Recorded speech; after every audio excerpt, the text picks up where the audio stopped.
Let's now get you the big set of weaponry that was used, the deadliest arms that were used by all sides. Israel, when it defended itself against what at one point was a 7-point attack from multiple terror organizations. Let's put out some of those weaponry for you to better understand what this conflict was really all about. First up, from the Israeli side, let's get you the big set of weaponry it used to defend itself, the precision-guided heavy bombs. Next up, there was the other set of, there was the Arrow long-range missile interceptor. This played a very important role because of the long-range rockets that were fired both by Hamas and then later by Hezbollah as well as Houthis as well. David Sling mid-range missile system again came in very handy because of the long-range missiles and rockets that were being fired by all sides attacking Israel. Next, there was the assault rifles for infantry. This was important when the much discussed, deliberated and planned ground assault came into being from Israeli side. When it launched their ground assault, this is what was very important. And then satellite guided airstrike coordination when it was bombing with precision Hamas headquarters, Hamas leadership. This is what was important. Let's get you what it all did the Hamas side, the terror organization, used to attack Israel. First and foremost, unguided rockets saturating civilian areas. This essentially has been the hallmark of Hamas, and this is how it actually started. The question was raised that did this meant that Israel's Iron Dome was not perfect. It was defeatable, and that's what Hamas relied on. Next up, underground tunnel networks that enabled ambushes. Again, something that many feel and analysts feel is actually larger, if not as big, as the London Tube network. That's the scale at which Hamas has built this tunnel network. Many say money for aid actually went for these tunnel networks, and this was very important for them to launch those ambushes. When when you had about 1,000 odd Israeli soldiers who lost their lives, a lot of it was due to these ambushes. Next up, explosive-laden drones that were used for short strikes. This was part of their template that they had used very regularly to attack Israel. RPGs and light anti-tank missiles they had used, which is why I spoke about what all was the infantry and what was the weaponry on the Israeli side to counter all of this that Hamas had used to attack Israel. And lastly, improvised explosives, booby-trapped urban areas, densely populated urban areas, which ensured that when Israel attacked Hamas, it invariably led to civilian casualties, something that Hamas wanted because it was using a lot of those civilians as just cannon fodder. Well, all right, viewers, it's now time to get you two important voices to discuss the entire issue and the conflict in greater detail. Mr. Diros, who's joining me from Ankara. You have Mr. Hoffman, who's joining me from and representing the Israeli side in this discussion. Gentlemen, thank you so much for speaking to me on Faultlines. It's days to go for hostages to be released. There is a huge sigh of relief that breakthroughs have been achieved. Your first thoughts, both of you, on the fact that this conflict lasted over 2 years, took so many efforts, but finally peace has been brokered. Mr. Dirios, to you first.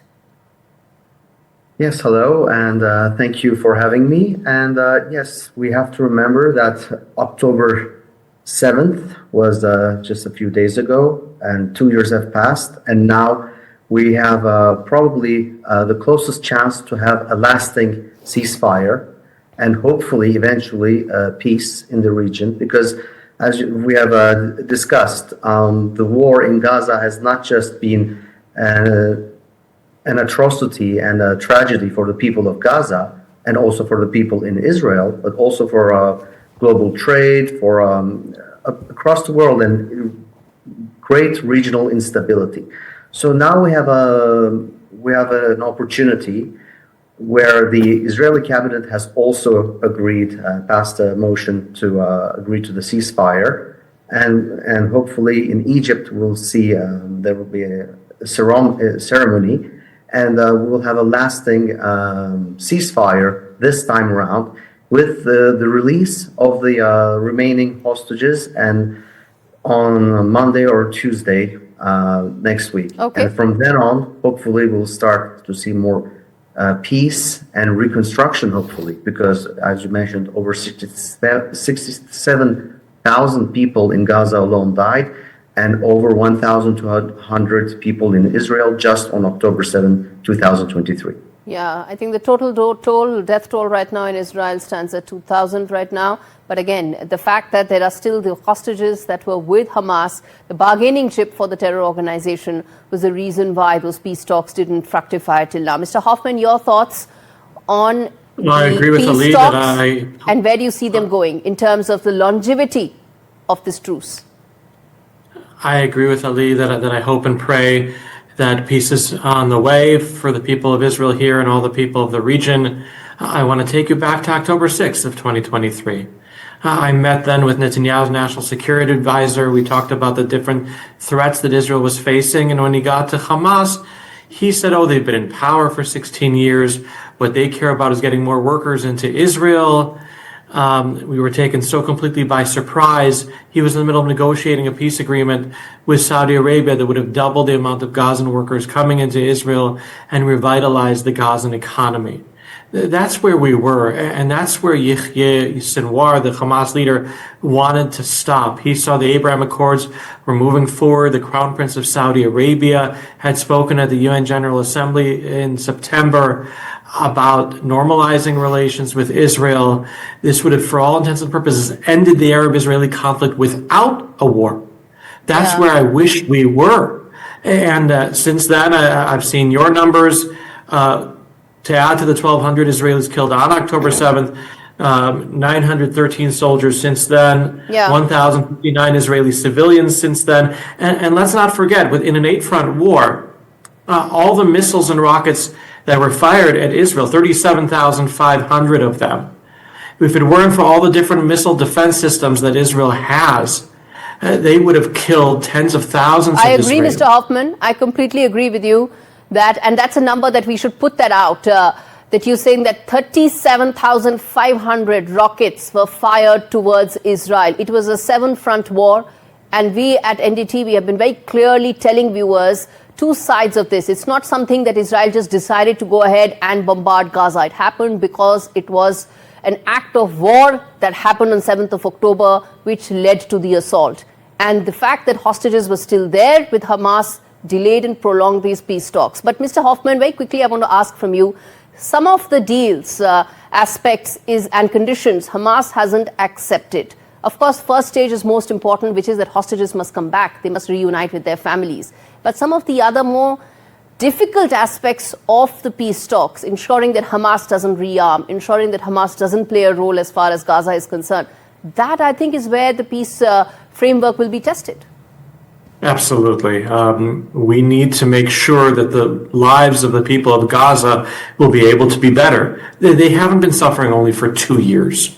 They've been suffering since 2007, when the Hamas overtook Gaza in a coup. And since then, you've had Islamic fundamentalist rule there in Gaza. You have aid flowing in from all around the world.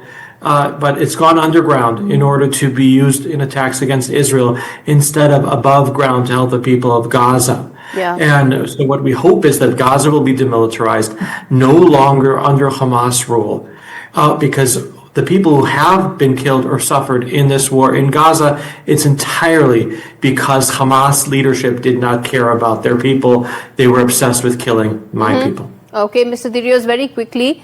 There are estimates and there are reports which suggest that Hamas's underground tunnel network, which many analysts say is actually larger than the tube network, is still intact. It hasn't been demolished completely the way Israel would have thought it would in the last 2 years. I'm asking you this because it also points towards whether Hamas would look at rearming itself beyond the first phase, which completes on Monday when the hostages return.